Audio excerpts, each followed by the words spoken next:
Select Panoramic Acquisition. Choose patient size, man, woman, and child, and modality. Select Next.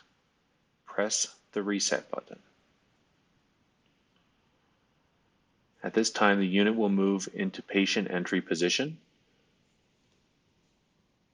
You can collect the patient and ready them for entry.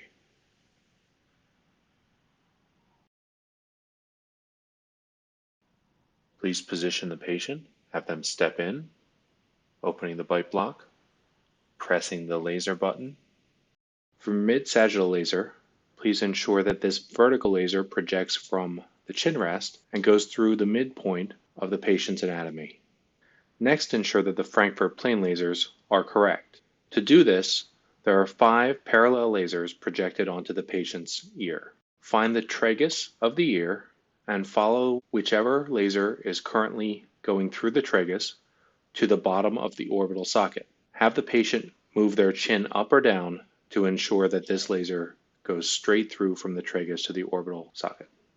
For the canine laser, you can move left and right on the control panel, and you want this laser to line up just behind the canine tooth.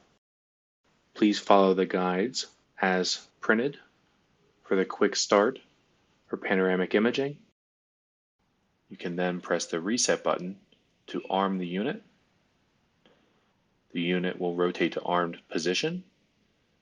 Once you see the green checkbox, you can press the exposure button.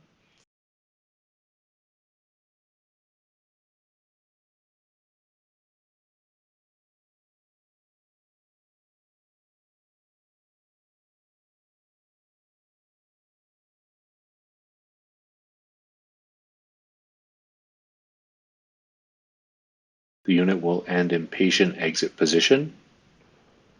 You may release the temporal supports and have the patient step out, and the panoramic X-ray will be available for viewing.